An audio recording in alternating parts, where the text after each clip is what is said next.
आजादी के अमृत महोत्सव वर्ष के उपलक्ष्य में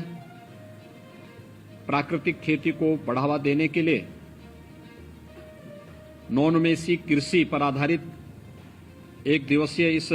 राष्ट्रीय कार्यशाला का विशेष आयोजन आज दिल्ली में किया गया है। उत्तर प्रदेश के अंदर एक बड़े भूभाग में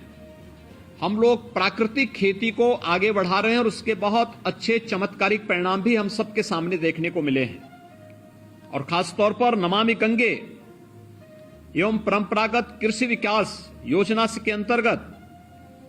विगत 3 वर्ष के अंदर प्रदेश के अंदर पहले चरण में हम लोगों ने जैविक खेती को आगे बढ़ावा दिया और 2020 के बाद से प्राकृतिक खेती को हम लोगों ने अपना करके इस क्षेत्र में अनेक हम लोगों ने नवाचार भी किए हैं। मुझे बताते हुए प्रसन्नता है कि प्राकृतिक खेती से जो खाद्यान्न उत्पादन हो रहा है,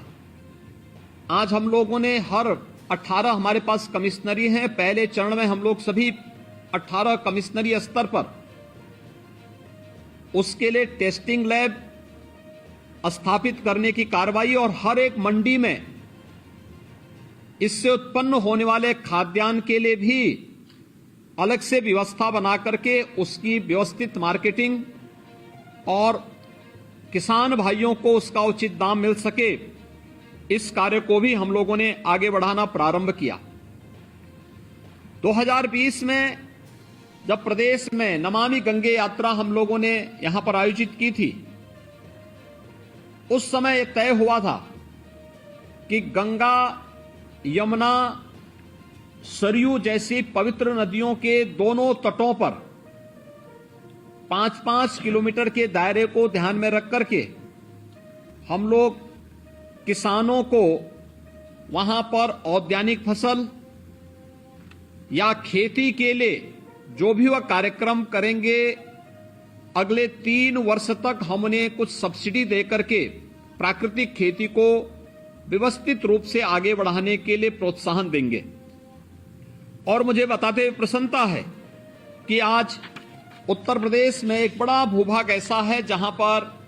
प्राकृतिक खेती के प्रति यहां पर लाखों किसानों ने एक रुचि बढ़ाई है और वहां उसके माध्यम से अच्छा उत्पादन ले रहे हैं।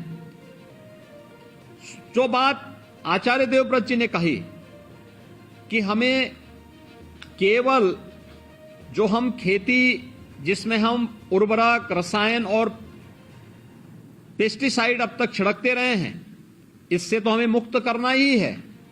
लेकिन अभी भी जो थोड़ी बहुत भ्रम की सी स्थिति है कि जैविक खेती को ही लोग प्राकृतिक खेती मान रहे हैं। इस जैविक खेती और प्राकृतिक खेती के विभेद को भी हमें जनता के सामने, किसान भाइयों के सामने बहुत स्पष्ट रूप से रखना पड़ेगा। स्वाभाविक रूप से जैविक खेती की जब हम बात करते हैं तो यह बात अक्सर आती है कि साहब इसमें एक चक्र होता है, उस चक्र को पूरा करने के बाद ही यह खेती अपनी पूर्व की स्थिति में आ पाएगी। और स्वाभाविक रूप से किसान जिसके पास, जो लघु किसान है, सीमांत किसान है, उसके पास इतना धैर्य नहीं हो सकता कि वह इतने दिनों तक इंतजार कर सके। स्वाभाविक रूप से वह उस दिशा में आना उसके लिए चुनौतीपूर्ण है, कठिन है। लेकिन प्राकृतिक खेती में ऐसा नहीं है। प्राकृतिक खेती में एक किसान के घर में पैदा होने वाले जो भी उत्पाद हैं, उनका उपयोग करते हुए गौ आधारित खेती के माध्यम से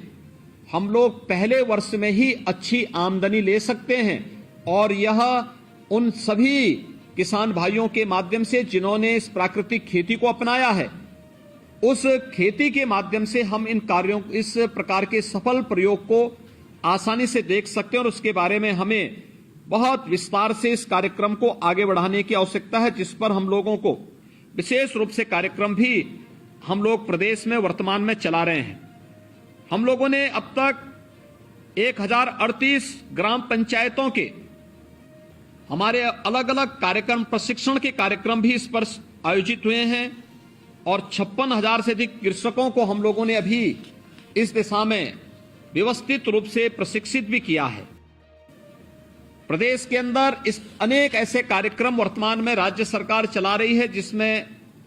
उन प्रगतिशील किसानों को जो प्राकृतिक खेती के माध्यम से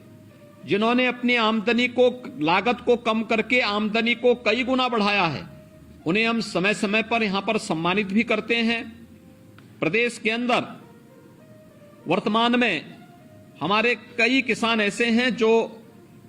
प्राकृतिक खेती के साथ जुड़ करके इस अभियान को और धरती माता को